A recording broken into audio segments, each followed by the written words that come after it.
cette nouvelle vidéo, nous sommes venus voir Juliette, une passionnée d'oiseaux exotiques qui s'est lancée dans l'élevage et la reproduction. Je vous invite dans cet univers fascinant. Bonjour Juliette, merci de me recevoir. Bonjour Alison, je t'en prie. Alors dis-moi un petit peu quelles sont les espèces que tu as. Alors, comme espèce d'oiseaux, j'ai principalement des coquatiles, des perruches et des éclectus. On a généralement des perroquets, donc des haras, des grilles du Gabon aussi, ou même des cacatoès. Pourquoi tu as choisi des éclectus? Alors, j'ai choisi les éclectus tout simplement parce que j'en ai vu chez une amie et j'ai eu un coup de cœur en les voyant. Je les ai trouvés absolument magnifiques. On dirait qu'ils sont peints tellement qu'ils sont colorés. Et voilà pourquoi j'ai choisi des éclectus et pas d'autres perroquets. Ils sont aussi peut-être un peu plus silencieux que d'autres grands perroquets qui sont très bruyants. Donc comment tu différencies le mâle de la femelle? Alors le mâle est de couleur verte avec un petit peu de rouge et de bleu sur les ailes avec un bec jaune orangé, alors que la femelle est principalement rouge avec du violet sur le ventre, la queue et les ailes aussi, et le bec noir. Et ils sont toujours de cette couleur-là, tous les mâles et toutes les femelles.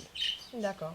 Donc pour en revenir à l'élevage, je vois que tu as beaucoup de coquetelles, donc parle-moi un petit peu de cette reproduction que tu fais.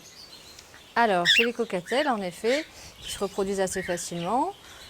Pour la reproduction, ce qui est important, c'est les différentes étapes. C'est déjà de choisir un mâle et une femelle qui vont faire une paire. Une fois que la paire est formée, ils ont l'âge requis aussi. On ne les fait pas se reproduire avant un an et demi minimum. Donc une fois qu'ils ont l'âge qu'il faut, en effet, on donne la nourriture adaptée pour qu'ils puissent se reproduire. On leur met un nichoir. Et ensuite, voilà, on laisse les choses se faire. La femelle va pondre, le mâle et la femelle vont couver, la femelle la nuit et le mâle plutôt la journée. Et ensuite, au bout du 21 jours, les œufs vont éclore. Et ensuite, le mâle et la femelle vont à tour de rôle, pareil, s'occuper des petits, nourrir les petits jusqu'à ce qu'ils soient sevrés. Voilà. D'accord. Donc au niveau de la nourriture, que leur donnes-tu en général? Et pendant la reproduction, est-ce qu'il y a une alimentation adaptée? Alors, au niveau de l'alimentation, qui est vraiment primordial pour que les oiseaux soient en bonne santé, c'est important de leur donner déjà une bonne base de mélange de graines. Donc, ça va être graines de tournesol, millet blanc, millet rouge, l'alpiste, l'avoine. Voilà, donc c'est quand même assez varié. Et ce qui est important aussi, et qu'il ne faut surtout pas oublier, c'est les légumes. Donc, il faut donner pas mal on peut donner toutes sortes de bread, des tomates, des carottes, du maïs, ils adorent ça, du brocoli, des haricots, des bohèmes, enfin vraiment un petit peu de tout, sauf ce qui est proscrit, ça va être l'avocat et tout ce qui est agrumes, d'accord? Et la salade, à faire attention parce que ça peut contenir beaucoup de pesticides. Si c'est bio, ça va, mais sinon plutôt à éviter.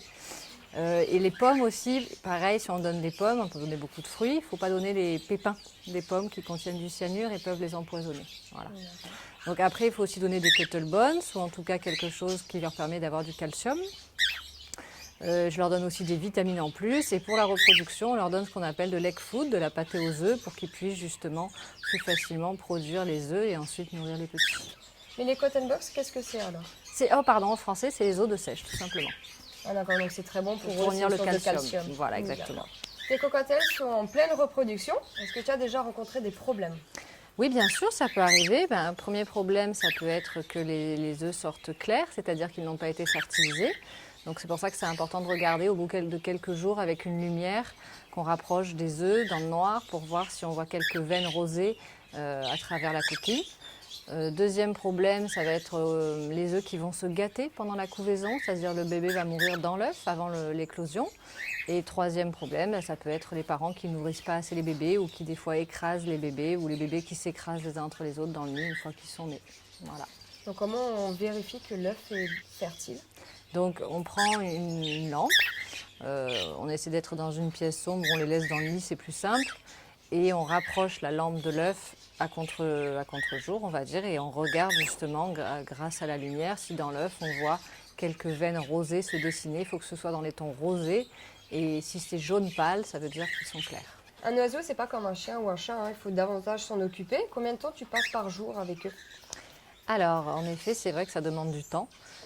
Déjà, là, on a parlé que d'oiseaux sauvages pour le moment, mais rien que pour s'occuper des oiseaux sauvages, c'est 1 à 2 heures par jour, parce qu'il faut donc leur donner à manger matin et soir, regarder que l'eau soit propre tous les jours. Donc ça, c'est vraiment un critère très important, l'eau propre. Et faire les cages aussi, Donc c'est vrai que ça prend du temps. Et alors quand on parle d'oiseaux apprivoisés, là on rajoute encore beaucoup plus de temps puisque pour justement qu'ils restent apprivoisés, qu'ils soient déjà apprivoisés, c'est un gros travail. Et pour qu'ils le restent, ça demande justement du temps pour jouer avec eux, les sortir et s'en occuper. Donc là aussi c'est minimum 1 heure par jour pour s'en occuper, rien que pour le jeu, les sorties. Pour une personne qui souhaiterait avoir des oiseaux, donc se lancer dans l'élevage, quelles seraient les recommandations essentielles? Alors, ce qui est déjà essentiel, c'est de connaître les oiseaux avant même de s'en procurer.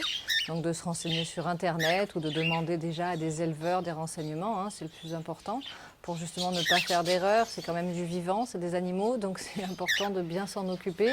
Voilà, la reproduction, c'est une chose, c'est passionnant, c'est vrai. Maintenant, c'est quand même voilà, des êtres vivants avant tout et c'est important de bien s'en occuper. Donc, ce qui est le plus important, c'est déjà de savoir justement qu'est-ce qu'il faut leur donner à manger, quel environnement leur procurer, donc quel genre de cage, de volière ils ont besoin, qu'est-ce que donc il faut leur donner à manger, pour justement combien ça va coûter aussi, parce que tout ça, c'est vrai, ça a un coût. Donc, c'est important de se renseigner et d'avoir déjà tout ça en tête avant de se procurer les oiseaux, d'accord? Parce que c'est vrai qu'un oiseau, ça peut être très fragile et si ça tombe malade, malheureusement, ça meurt assez facilement. Donc c'est important de bien s'en occuper pour qu'il ne tombe pas malade, justement.